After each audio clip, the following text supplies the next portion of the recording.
Ethical practices are important for the longevity of businesses. The United Nations Global Compact Network is an initiative that has integrated private companies around the world to focus on responsible business practices in such areas as anti-corruption, human rights and labor laws. Private enterprise businesses is probably best positioned to drive positive change.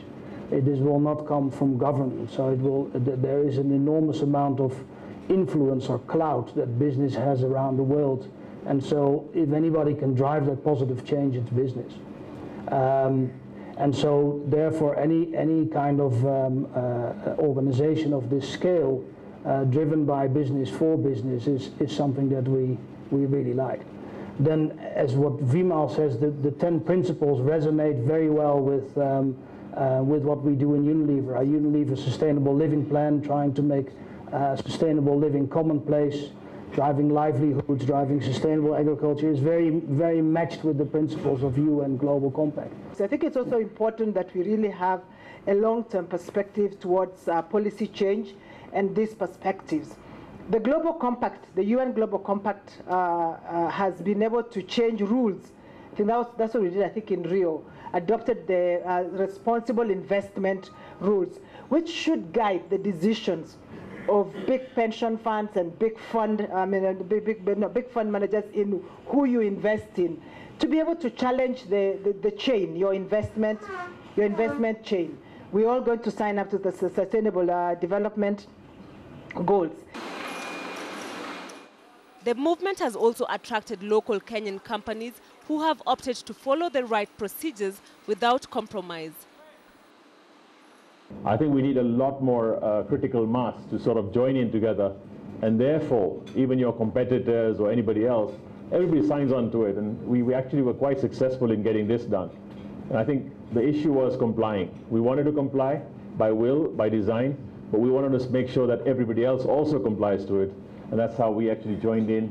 We've actually been successful in getting our whole subsector coming on board and signing on to this. So it was more about compliance, but also same thing is all the 10 standards. I mean, the 10th one was added later on, and we said it's very good because if you're operating in that environment here, it just helps improve the entire operating environment or the business environment in Kenya.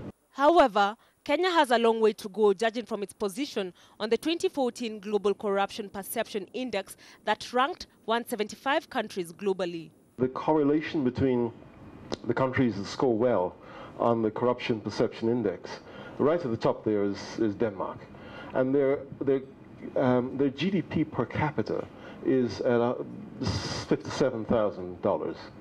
If you look at Kenya, which is at 145, their GDP is $1,200. Now you can rebase and stuff, but it's still $1,200 compared to $57,000. If you look at New Zealand, I think, last time I checked, New Zealand was like $80,000. If you don't deal with the corruption issue now, you don't have a business. So there's no option. But all is not lost, as companies in various subsectors in the country are gradually committing to these goals. What it's done now, it's inspired all the other newcomers coming on board to say, I need to be of this standard, I need to be at this standard, at this level, otherwise I'm not in. So that really is the ecosystem that it creates. And I think that was probably the original founding fathers of who created it globally, to say, fine, this is, if we have a compliance system across the world, then if people do get inspired to do this, we will not have unlevel competition. I think that's important, number one. Advocates for the Global Compact Network say that adhering to this initiative is a long-term journey that requires resilience. We need all of us to keep working at it. We need all of us to keep working at it together, and more importantly, learn from each other. The challenges that Safaricom shares, I don't know if you've ever come to their sustainability reporting, when they release their sustainability report. They are the first ones to tell you we have not eliminated fraud in our company, or we've not eliminated child labor, or we are struggling. They are struggling with different things. EABL will tell you the same. Have we eliminated underage drinking? We don't know.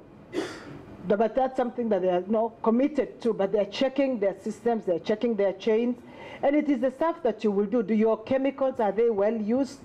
Are they harming the environment? You don't know, depending on, unless you actually investigate. So I think the bigger thing is that this is a journey. It's not a destination. It's a journey of aligning your business with your values.